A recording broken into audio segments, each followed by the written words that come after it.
Good morning, Conrad. It's morning on my end. I believe it is late afternoon in your end, 5 p.m., I think. A And little thank bit you. earlier, but yeah, it is afternoon over here in the UK at the moment. Beautiful. Thank you for agreeing to be interviewed for JCACS. It's a journal on that focuses on curriculum and and it's situated in Canada, but that doesn't mean that we are not inviting people from outside of Canada, obviously. Um, Thank you for agreeing for the interview, and we will be talking about your work as the author of the Math Fix, and I see it in your background. I have a copy of it right And now. I can show you the copy that I have. I know I have a real background which helps with this. But anyway, yes, I'm happy to have one of those here. It does, it does. So I would take this opportunity to talk about your work and also perhaps do a virtual book review.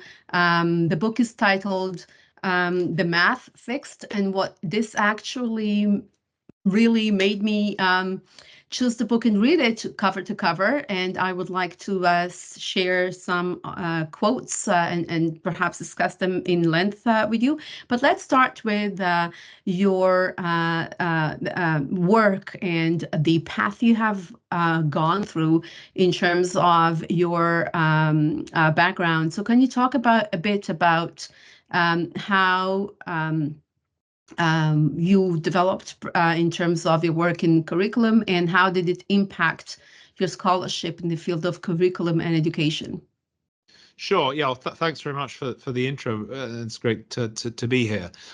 So, look, my day job since I don't know for 30 plus years at this point, in a company started by my brother, was to bring computation, mathematics, computation to be worked on computers as effectively as possible.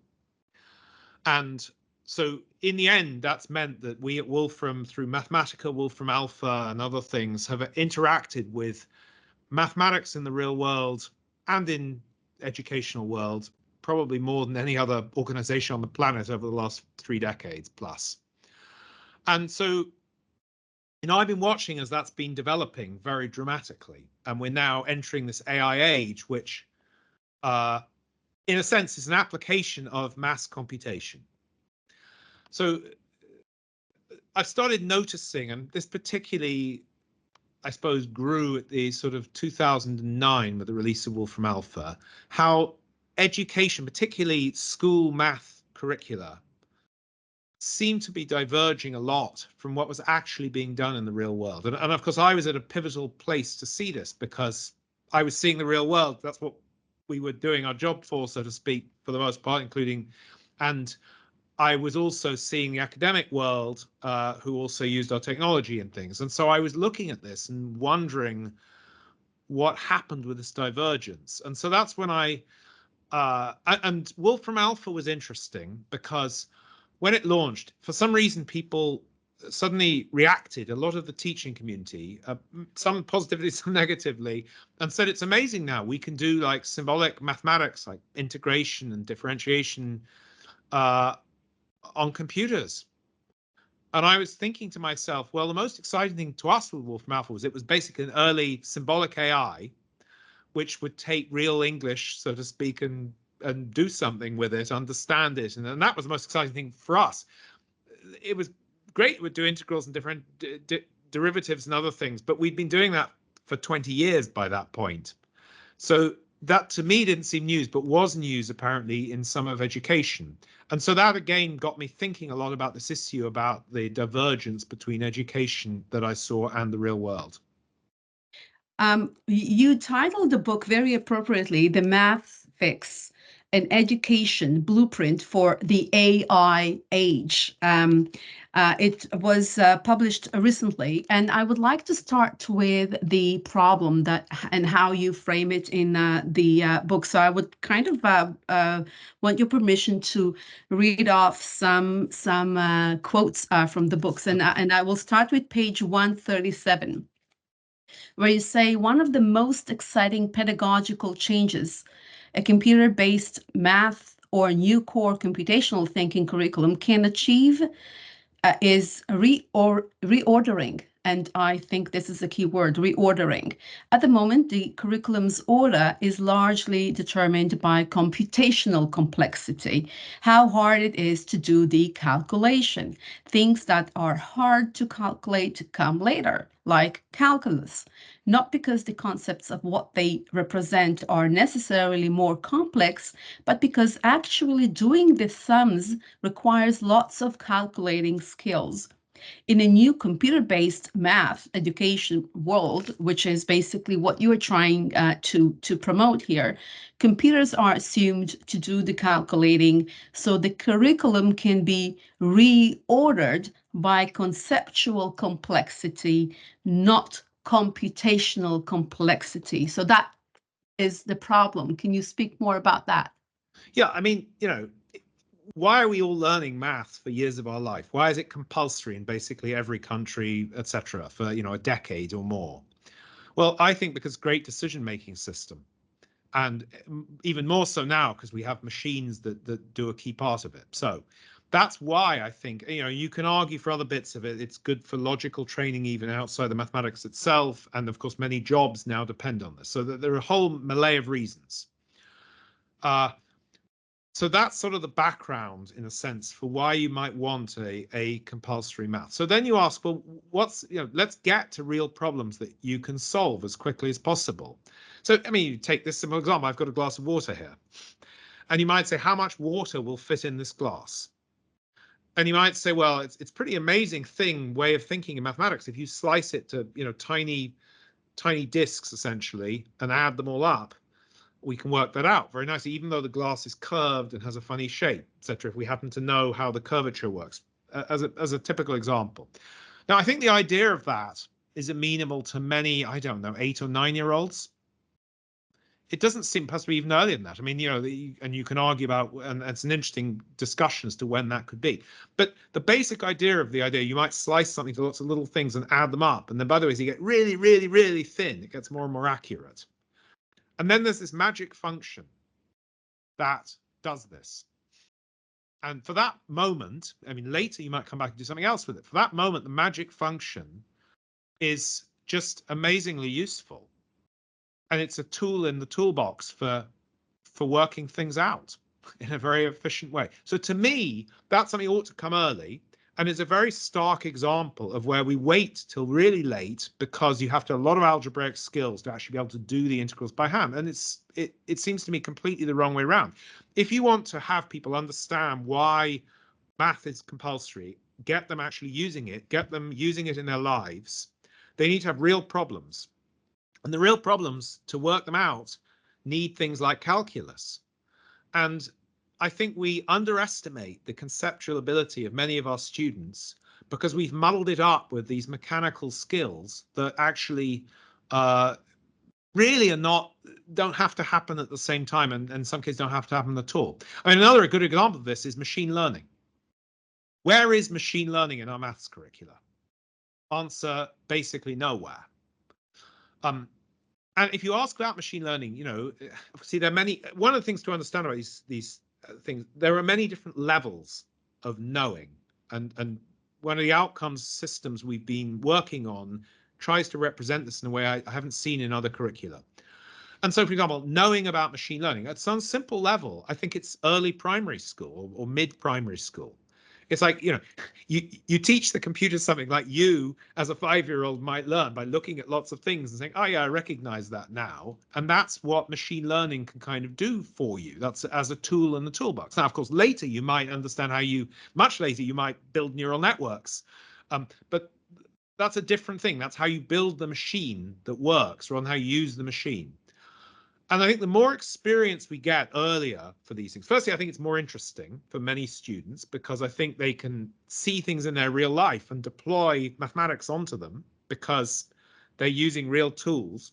Secondly, I think they start to get experience of where it works and where it doesn't work, which tool to use out of the toolbox, which is something lacking badly out of our existing curricula. And it makes one think a lot of. I mean, another example, my last one for this perhaps would be This is a rather interesting one. Do you teach 3 or 2-dimensional geometry first? That's Well, you know, obviously 2-dimensional geometry is what we all learn. Now, it's hard to do the calculations and everything else with 3D geometry, but now you can do them easily on a computer. And 3D, you'd think, is much more natural. I mean, we live in 3D. There is one thing that slightly adjusted that, which is because we all use computers at a very early age now, we have things like mice, which actually operate in 2D. And so we're very used to actually converting in our heads from 3D to 2D, much more than we were in the past. So there's perhaps an argument back to say actually 2D can come earlier now than it did. But that's a typical sort of curriculum argument I think we can now have, because we don't have to rely on waiting for the calculating skills to come along. Quote from page 142, where you say, you first ask, is all maths a layered sequence, or can you move out of step? Almost all math curricula today have rather tight sequencing. You might swap one topic with another, but there is a pretty strict yearly order. You might cover angles either side of covering circles, but you need to cover them both before circle theorems. The perceived wisdom is not only that this ordering caters to the structure of math, and you have talked about that with regards to calculus, but we have evidence in mathematics education research that talks about algebraic thinking. Traditionally, it was believed that very young kids cannot engage algebraically with algebraic structures, but now we have not now it's been a few decades already. We already have evidence that shows very young kids, as young as 5 and 6 years old, can think algebraically. So there's that work with regards to sequencing that is revisited, but in mathematics education. But also, and I'm continuing reading here, but also to the cognitive changes of students as they develop, right? We thought initially that kids can't do algebra or engage with algebraic thinking. Now we understand otherwise. So you're saying, of course, what we are talking about here is largely the sequencing of learning to calculate, and that's a very important distinction of the various techniques you manually have to apply to try to transform an abstract question to an abstract answer. It is easy to see, for example, how you can't learn solving quadratic equations by completing the square if you haven't learned how to manipulate algebraic expressions. Doing a harder piece of algebra is very dependent on doing it an easier one first. But then you are talking about the computer-based math. We are not primarily talking hand calculating skills, but problem solving using different mathematical techniques.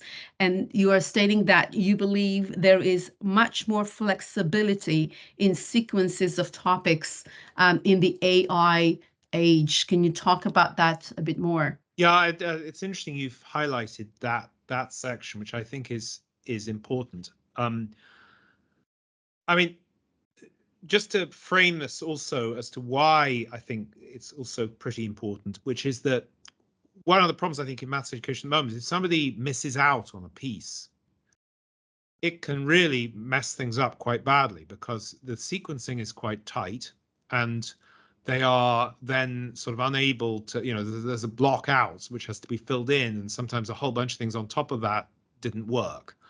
And I think that's a common thing. People, once they've got lost, they stay lost, so to speak. That's not the primary thing I'm concerned with. I'm primarily concerned with matching the real world and the educational world. But I think the point is that when you think about what are the skills we're trying to build up, one of the things I talk extensively about, as you know, in the book, is the 4 steps, as I summarize them, of doing maths, which is you define the problem in English or whatever. Then you convert, so that's step 1, and you try and get the definition as tight as you can, so you exactly know what it is you're trying to answer. Then step 2 is you abstract it, and this is sort of step where you turn it into, let's say, algebra, and the question in algebra. And then step 3 is where you convert it from that question to the answer in the calculating, what we think of mostly as the maths education function. And then step 4 is you go back the other way and you go say, right, I got x equals 3. What does this mean in terms of the question I started with? Does it answer it? Do I have to go back? Is it, did I slip up somewhere in anything that I did? I mean, either in the calculating or in the thinking before it. So when you think about step 3 being on computer, it means that you're then talking about sequencing of how you do things around defining, abstracting, and interpreting. And I think that it's, I mean, you know, we don't have all the evidence on this yet, right? Because we haven't got enough tests of it to know, you know, how far you can push it. But I just think, for example, that many students will, particularly something they're interested in, they'll actually go much further and faster on that sooner if they connect it to their real life or they connect it to something they care about. And that will drive them ending up with, you know, the algebraic concepts they need. So one of the things we've been trying to do is build a curriculum that starts from problems and works out, you know, and contextual problems and goes services solving those problems with the maths you happen to need at that moment. And you know, it's complicated to work out because if you take equations, good example, you know, the concept of equations, the idea of an equation, is not the same thing as knowing how to solve a quadratic. And so, you know, I could imagine there's much more flexibility about, do you do equations now and machine learning at some other time? Because you're dealing with the concept and not necessarily the detail inside. And really, you want, one of the things totally lacking in education, right, actually in many areas, but particularly mathematics, because we force people, you know, do a term of, I don't know, quadratics or something, and then move on to another topic, they don't get very good at deciding which tool to use. And nowadays, there are thousands of mathematical tools you could use. And that's a key part of the education they need, which is the right tool for the job. And again, you really want to jump up and down between different tools all the time to build that. So I think, I suppose my sort of comment on that section is, I think the sequencing is far less specified. I think we actually want it to be less specified because we don't want people to think in a sort of sequence in the way that they have. And I actually think we are imbuing people with, in some cases, completely the wrong way of approaching problems because we're forcing them to do that. So I think it's actually a pretty critical point. You were talking about the need to make change. And again, as you have conveyed throughout the book, I couldn't put it down. I have to say, I have to disclose that fact. Because you have not only explained what the problem is, but also suggested some solutions. Well, and I think everything's backwards at the moment, in my view, in terms of how traditional maths education is approached. I mean, the reason we're doing it, as I say, is to solve problems. The problem sets that we could solve before computers, I mean, many mathematicians don't like me saying this, but the reality was mathematics was pretty narrow in what it could usefully solve. And a bit like philosophy, it helped in general thinking to some extent. But in terms of its actual ability to solve, it was, you know, physics. Physics was a dramatic success of mathematics. Obviously, there were the traditional accountancy type things that had happened for a long, long time in one form or another, and geometry. And you know, so those things were successes, but there were huge swathes of life that were failures. I mean, you know, nothing with mass data, biology. There was very, very little, you know, beyond very basic stuff. And so when you look at the curriculum, it is based on things that you can easily calculate, which is only a very small slither of life. Now, the big change in the real world is that computation basically helps us make decisions in almost all areas of life. Everything has a computational version of it. So if we remove the computer from education, I'm not talking about the teaching role, I'm talking about the subject itself, actually ingrained in the subject itself. We remove it, we are necessarily removing almost all the context. So that's why we end up with baking problems or snooker problems, or because those are the only things you can solve at that level of calculating with mathematics. It just wasn't very useful beyond those things, and at least not until you got to very high levels of it, which, you know, calculus and beyond and things where it was helpful, but not necessarily for most people, because most people wouldn't be able to have the time or inclination to do that. So now everything is reversed. And so one of the messages I often have for governments, for example, is to say they think they're teaching people of this AI age, but they've removed almost all the context from education that is in the real world, because the context depends on mechanized calculating. And I mean, you saw this very dramatically in the pandemic. Our populations were displayed with, in most countries, with graphs and charts about whether you should get vaccinated, not get vaccinated, the risks and all sorts of things. Most of our population had virtually no literacy in this ability, or what I would call computational literacy, to really interpret that, because they weren't used to taking very complex problems and seeing whether you could apply mathematics or computation to them, which is a crucial skill. Now, I want to add one thing to this. There are places where computation doesn't work well. And that's another part of the learning that we need people to have. And I actually think in societies now, there's like different problem that's emerged, which is quite interesting, which is also quite dangerous, actually. I mean, one example of this, I remember watching political programs, things before the Brexit vote in Britain. And some of the audience was saying to politicians, our house price is going to go up or down after the vote. There was an assumption you could compute this. And, more or less, if you're not going to tell us that, or you claim, so some of them would just claim, yes, we've got a model that says this. And some of them would just say, I don't know. And it was like, well, if you're telling us that, you're lying, basically, because you must know. Now, of course, the reality of the situation is it was incredibly complicated as to what was going to happen. And you basically can't predict it. Too many variables, too big error bars, all things that I would naturally think, this isn't really going to work well as a sort of straight computational problem.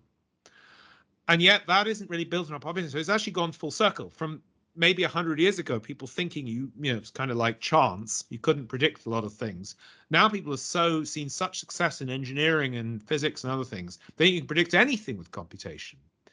And I think we've seen, particularly in perhaps the US,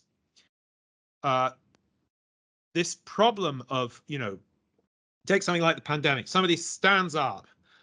People who got on television and things tend to, have a very definite thing to say. We've calculated that this number of people will die if you don't wear masks, or whatever it is. And honestly, they don't know. They're guessing. I mean, they've got some model. They hope the model works. They're not being very specific about, when it works, when it doesn't, what they can really predict. And so then what happens is the prediction isn't really quite right in most cases. And then we have the population, or some of the population, saying, well, this great expert, they can't really distinguish between experts who are being sensible and ones who aren't. So they say, well, therefore, perhaps all experts are talking garbage, and we'll just not believe any of it. So we've kind of, it's a bit worrying, because it's almost like a pre-Enlightenment era where it was like the ability of computation to predict was overclaimed in some cases. It has fantastic side. I mean, a great supporter, of course, of what computation can do, but we also got to be honest about where it doesn't work properly. And I think that overclaiming in some cases has made some elements of the population worried about any of these predictions, then wanting to just ignore all of them, which obviously is an error too. And that's obviously the danger, right? So you're talking about change, why changing math curriculum has to happen, why it needs to happen sooner rather than later, and how it should happen. But you also touch upon the misperception about what kids can do, what K-12 teachers need to teach and how. But also about what kind of math should be taught. And on page 182, you're writing, when most people discuss the basics of maths, they think of hand calculating, learning techniques for it, even using arcane tricks on paper for being able to carry those calculations out. Instead, I'm arguing that we indeed need our students to get the basics, the right basics, to enable utilization of math or computation far more than they have up until now, or not at all.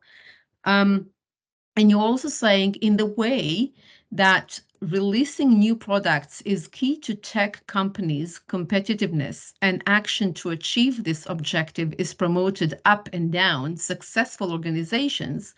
So modern curricula are key to a country's competitiveness, especially for computational thinking.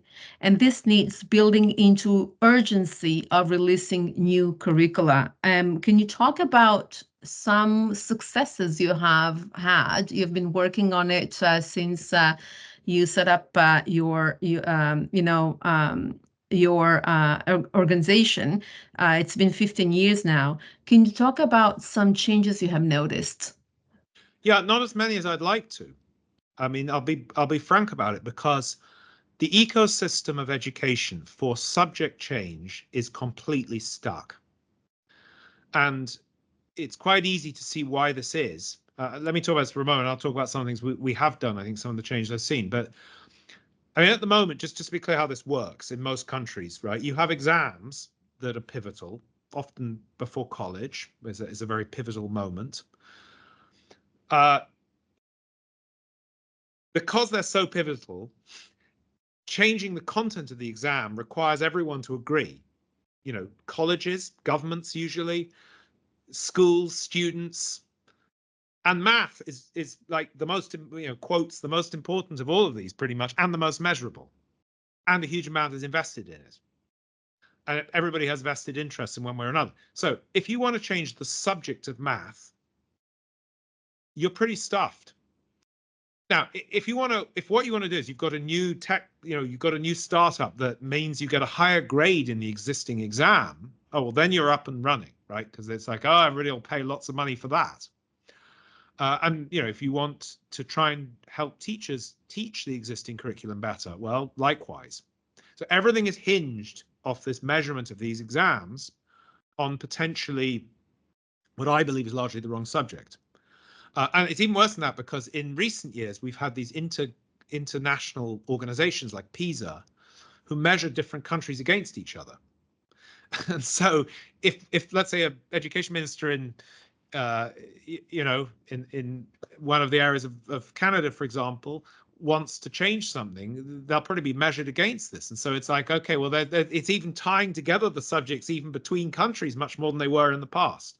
So one of the big things we've got to, and by the way, just to be clear, for the AI age, I mean, we've had this problem for mathematics growing for, let's say, 50 years. We've now got a whole new set of curriculum challenges, because we've got the real world is going to change at a rapid rate of knots with AI. And so many other subjects are going to be affected in the subject matter, as well as how we teach them, as well as the pedagogy. So we better have learned from 50 years of somewhat screwing it up with mathematics what we should have done better for these other subjects. So that's a key learning. In terms of things, success, I do think that if I think back, 5-10 years ago, the discussion, the discourse has changed a lot. I mean, I think people now realize you've got to somehow, in most places, you've got to get, you can't have a thing which is completely out of alignment with the real world. And I think they're starting to realize maths is, and actually the latest things with AI in the last year or so has really helped this, even though LLMs and ChatGPT and things are not necessarily central in terms of the mathematics I'm talking about. The fact, it's a bit like what I said about Wolfram Alpha earlier, that they've sort of reignited the discussion about subject matter and content and how things seem to be out of alignment. So I think that's helped actually quite a bit. In terms of what we've done, we've tried to build what we call modules a lot to represent a way to deliver a curriculum. My view is, what would we actually deliver? And so, for example, in Estonia was a country early on that we tried to do this with. The minister there was very forward thinking. And we built a bunch of content to help deliver this. And it was complicated, because one thing you realize is you're trying to build, the teachers involved have never taught the subject, right? Because they've been doing traditional maths or physics or whatever. And this is different. And so the question is, how do you deliver this? So what we ended up doing, which is quite interesting, was we built a representation for both teachers and students simultaneously in a sort of one of our sophisticated document types called notebooks to try and deliver content to both. So we have a teacher version and a student version that are in parallel. And the teacher version helps the teacher know what to do if they're lost at that point. And teachers know what's happening. That's great. They can just sort of say, oh, yeah, that's what they intended and use it or not as they wish. And this has been quite, I think, successful at helping the teachers with a new subject. Now, there's a final piece to this, which is rather exciting, which is that I realized a number of months ago that if you're trying to teach an AI how to teach a particular subject, we have almost the ultimate structure for prompting the AI, because we worked out this very systematic way of prompting a human teacher. And actually, when you try and prompt an AI with a similar symbolic structure, it turns out to work rather well in our tests so far. So that's a sort of representation. So the way I think about this is, if you look at how curricula are represented in all subjects, it's a very odd process that's gone through. I mean, basically, a set of people work out a spec, more or less, in most places. The spec details, what you need to learn in different places and outcomes and things like this. And then you have typically books and exams built, which is in fact what people often work off, and then they go back to the curriculum. So we tried to do all in one. We tried to build the content first to work out what the spec was, so to speak, and embed the spec in the content. And that was a sort of, so that's definitely come out of this. And a lot of other things about how curricula work have come out of what we've been trying to do. And people have said to me a lot. I mean, the book, just to be clear, was published in 2020, so before the current LLMs came out. People have said to me even before then, you're talking about this about maths, but actually it's relevant for many, many other subjects. And they said that a lot more in the last year as well. Yeah, that's amazing. It really touches upon this reality we live in, where curricular structures are divided by subjects, but in real life there is no division between areas of knowledge, right? Physics and math and English and writing are all combined, and are all they're not disjointed as the as school curriculum is structured across countries. You mentioned assessment and how, and obviously we cannot. There is the notion of accountability, but also autonomy that we need to consider in educational change mathematics curriculum. And I would like to read a quote from your book, page 244. You're saying testing one core ability at a time in isolation may make grading cleaner or procedural teaching of students for the exam easier, but it's testing a very different skill, a skill set that isn't legitimate for a world in which effectively handling a multifaceted overload of information is a key requirement for success. You mentioned PISA. How would you, in a perfect world, envisioning the change you want to see, what changes would you like to see in accountability, in the perception of accountability and autonomy, and these international tests in mathematics? Yeah, it's hard. And if I had the perfect answer to this, maybe we would have managed to get to even further with this reform so far. Look, I mean, the starting point for this is within our existing structures, if we only had the right content, that would make a great start.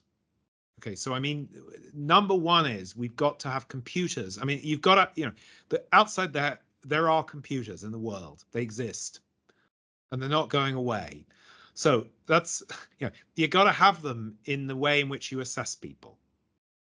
They're machines, just like we have pens. We had pens, right? You didn't need to sharpen your quill before you went into an exam, right? You need a computer. It's just that's what you work with these days. So I think we've got, and so what I mean by that is you've got to get the machinery that you use in real life in, and that's non-negotiable. I think once you've done that, you know, the basic, one of the problems we've had recently is that there's so much pressure on being able to reproducibly mark somebody's script effectively that the problems become more and more closed-ended, because you need to be able to say, you know, the answer was 3. That was the answer. And, you know, we can all agree on about, you know, they wrote 3 or they didn't write 3. As you describe in that bit in my book, that is not, I mean, as a CEO of a company or somebody doing many other things, you know, it's not the life I know. I don't get a question where I know that there are 5 answers, one of which is right and the other 4 are wrong. It's just not typically what I ever get. I get very open-ended questions, and an example I often provide is, you know, here are 2 versions of a website, and here's the data out of them. Which one is performing better? Right, so there's a complicated thing there. You know, what does better mean? What are we trying to achieve? You know, da da da da. Can I understand the data? Have I asked the right questions of the data, et cetera, et cetera, et cetera? You know, did somebody fool me because they got confused between, you know, clicks to the same link and clicks to a different place on the page, et cetera, et cetera, et cetera. Those are what I would call computational literacy type of questions. And the exams as they are just the opposite of that. And by the way, the more computing we have, the more that everything anyway procedural, and in fact beyond procedural now, is the preserve of the computer, really. I mean, it's just, you know, there's no point in just doing a bad job at what the computer does better. Now, there is some light in the, I think, at the end of the tunnel, perhaps. So, for example, in some of the AI technology we've been building, we can now take a fairly open-ended answer from a student and grade it reasonably well. And I think that's rather promising, because I think that means that the constriction on having very closed-ended questions, are very easy to grade, et cetera, may be alleviated somewhat by AI. So that's a help. I do think the whole mindset in the population needs to change. And I'm afraid it's, in a funny way, it's part of our lack of computational literacy in our populations that's led to the very problem that we've got, which is that somehow an A grade is a narrow A grade, is, you know, whatever the grading system is in whichever country is, you know, is the thing you need in one thing, and somehow that's what we're all charging towards. I do think also that university admission in most countries has a lot to talk about. I know in the UK, we've been talking to quite a wide collection of universities, actually. And there's a particular way in which people get admitted to university in the UK through a system called UCAS, which, you know, scores everything. I don't know how it works in Canada and beyond, but it's frustrating because a lot of the universities say, yep, we know that people who come with A-level maths, often, you know, even A grades and further maths, A-level and traditional maths, really can't do anything that we want them to do when they arrive. But we insist on it.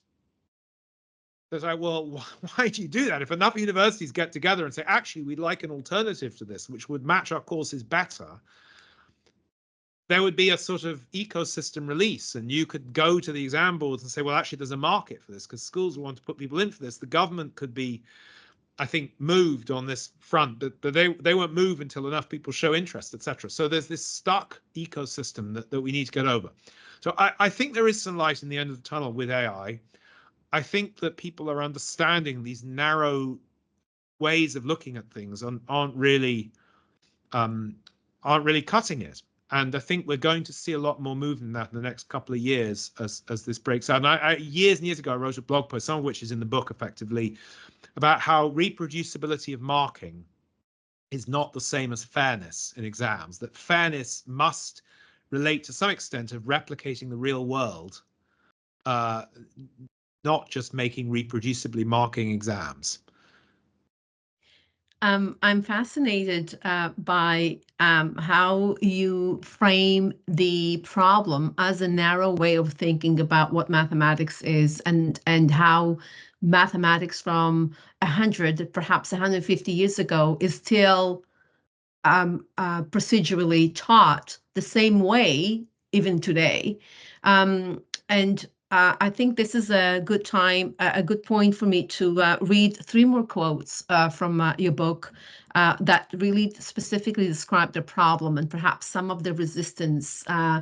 You mentioned the transition from school to university, and obviously we are already aware of the problems that university math professors notice with graduates that think they know math, but suddenly realize that these kids with A in math don't really many times don't really know how to engage in mathematical thinking. It's mostly procedural math that they master, and there is very much work to be done in conceptual understanding of, again, using your idea of conceptual complexity rather than computational complexity that we need to think about when we think about math curriculum and change in math curriculum.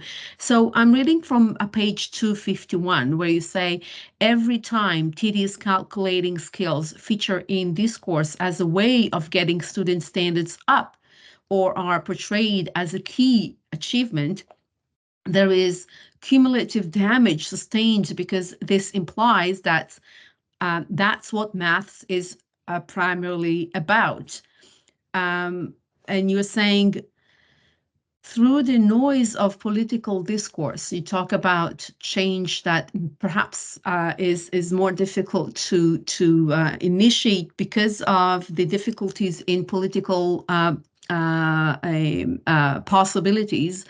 You can end up singling out easy to discuss calculating skills. And we have in the Canadian context, we have provinces, and I won't mention names, that forcefully pulled the math curriculum back to basics, where basics was understood as calculating skills that a student must have. For example, rigorously learning times tables or long division or calculus to prove their wish to drive student standards up. Careless marketing can build an image of the likes of long division being a badge of honor, of rigor, when in fact it's a prime example of mindless manual processing. One problem is confused terminology, and I agree with you there.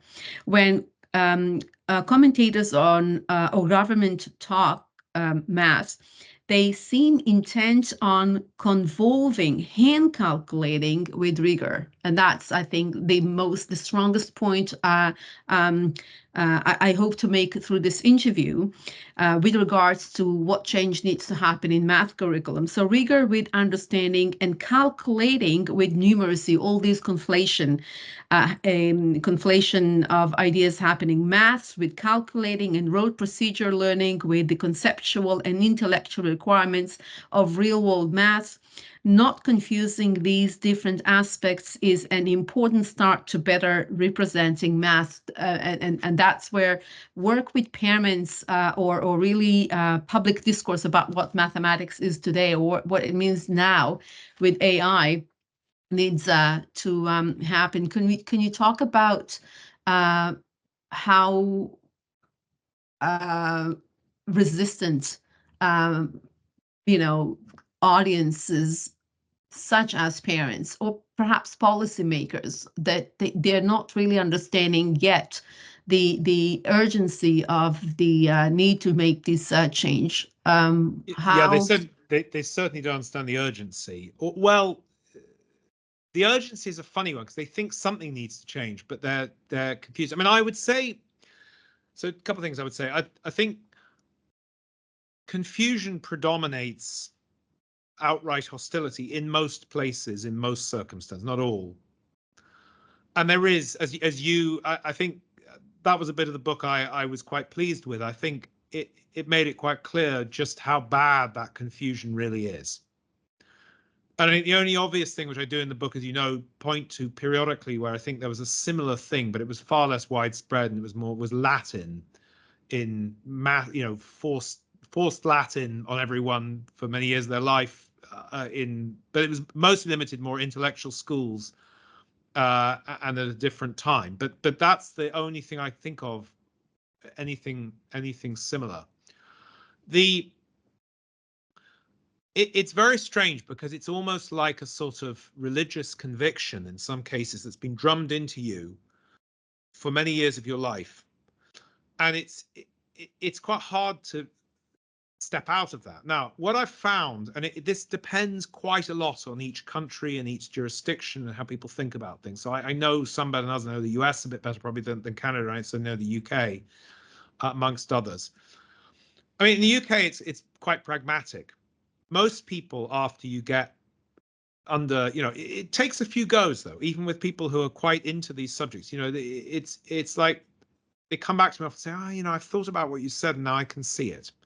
But it's not straight on the first conversation. But I found on the whole, people say it doesn't make any sense. You've got the machine, why wouldn't you use it? I think the US has been more puritanical in different ways on this. And in fact, I just wrote a blog post a few weeks ago about the math wars in the US, specifically the US, because I was visiting and it became obvious. And in the US, all sorts of things get completely conflated together. I mean, somehow math has become a sort of, I don't know how to put it, a flashpoint between various different pieces of politics that seem to me to have absolutely nothing to do with math itself.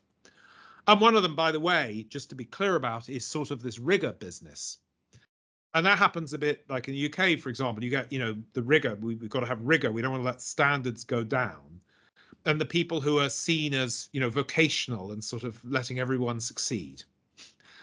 Now, I agree, you can't just float over everything. It doesn't work for anybody. In fact, less so when computers do things. So I'm all for, in quotes, rigor, although I certainly wouldn't call it rigor. I'm all for people really deeply understanding things, but that isn't what we've got from most of the rigor people. And on the other hand, the sort of vocational people get worried about making everyone succeed in a slightly fake way in some cases, I think, which doesn't help either. So I think there is we've got to go, and I've tried to do this multiple times, lay out what the reality of this is. And one of the problems here is the terminology of the actual subject, maths or math, if you're in the US in particular. I have to say the word maths or mathematics is really not used much outside education these days. And I know this very, very directly because, our first technology, our first product was called Mathematica. And Steve Jobs came up with the name. We were bundled on his next machines, and back in 1980, he came up with the name Mathematica, which is a very nice flowing name. The problem is that we have people now in the outside world saying, I'm an engineer, so I want to do something that does engineering, not mathematics. And we say, no, but you don't understand, that's part of it. I think the best word, the sort of most general word in the outside world is computation, probably.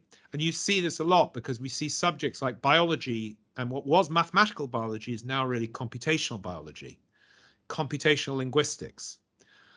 And so I think it's a big question at school level about how we term what I would, so in the book a lot I talk about the core computational subject because I'm trying to sidestep just getting focused on the name. But I think there is a problem with the marketing of mathematics, the name, and we need to be quite careful about that when we talk to parents. So, and I've asked many a politician and advisor to politicians things, what's the best course of action here? Is it hostile takeover of mathematics? Or is it, a startup that runs it out of business, so to speak, in that way? And I'm not sure what the answer is. I probably erred more towards the latter recently. I would probably say the name is such an impediment now that we really need to have something that's named differently. But of course, there are a lot of resources invested in mathematics, and so that's something one wants to use. And there's time which you don't have an infinite amount of in the curriculum. So those are some of the things I found. I mean, I think each jurisdiction has a slightly different way in which things change and which discourse happens. And I think one needs to think about that quite hard and to use the pressure points. I mean, I know in the UK context, people complain to each other a lot, quite sensibly on the ground. And then suddenly one day, quite quickly often, very quickly sometimes, it all changes. And this happened a bit with computer science.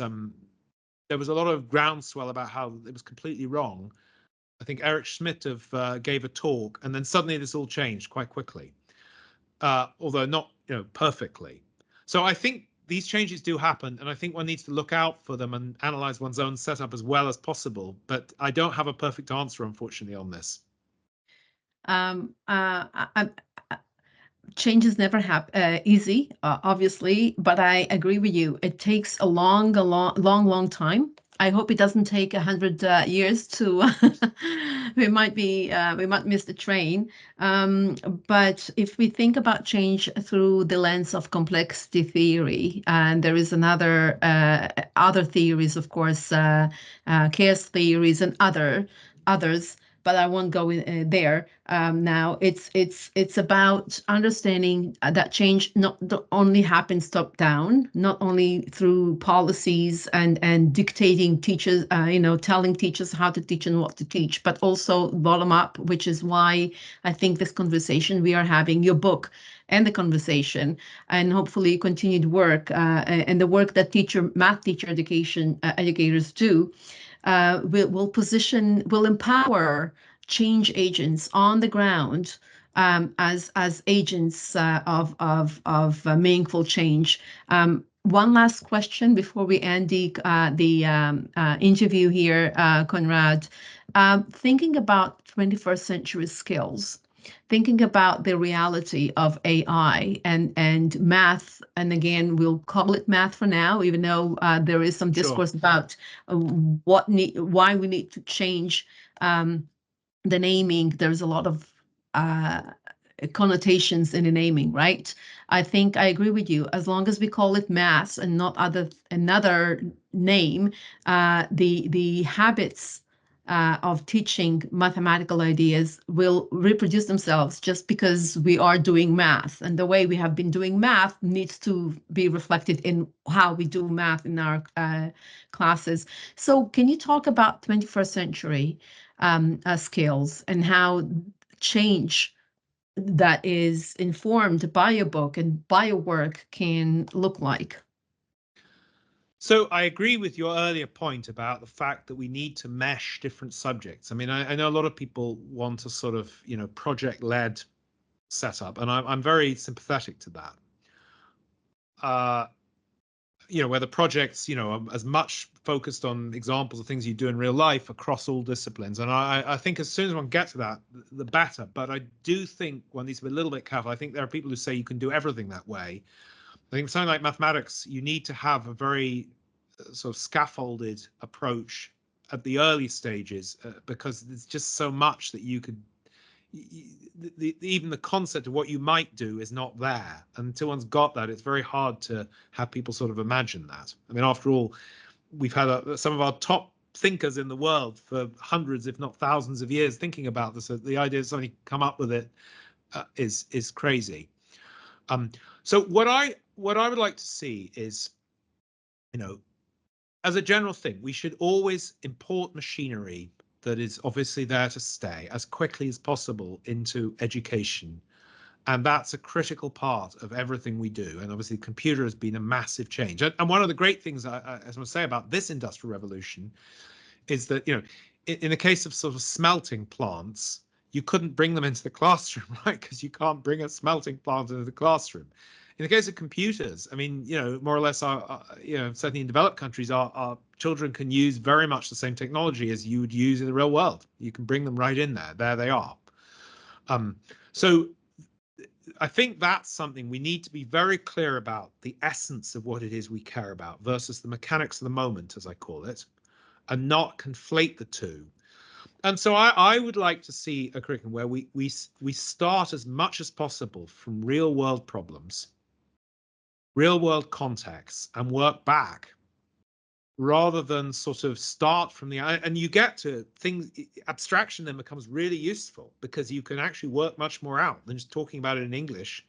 You can work much more out if you abstract, because you've got hundreds of years of things and now machinery to be able to get your answer in a way you hadn't. So that becomes then an enabler rather than a barrier. So I think I would like to see much more from that point of view. And I think, frankly, pushing our students harder earlier with complexity. They're living in highly complex worlds where they have to make an awful lot of decisions about their own lives. I mean, one of the things we often forget is, you know, again, depends where you are in the world and what you're doing. But, you know, if you go back, I don't know, 100, 200 years, most people living had very constricted lives. So they're, you know, in the end, they grew up in a particular place. They kind of had to work to feed, etc. And they didn't have that many choices, nothing like the range of choices we now have. Now, I think obviously that's mostly a very good thing. But I think some of the mental health issues and challenges we have now actually also partly stem from that, because it's like, well, you know, what is the essence of what I'm supposed to be doing in life if I'm not told I've got to do it this way?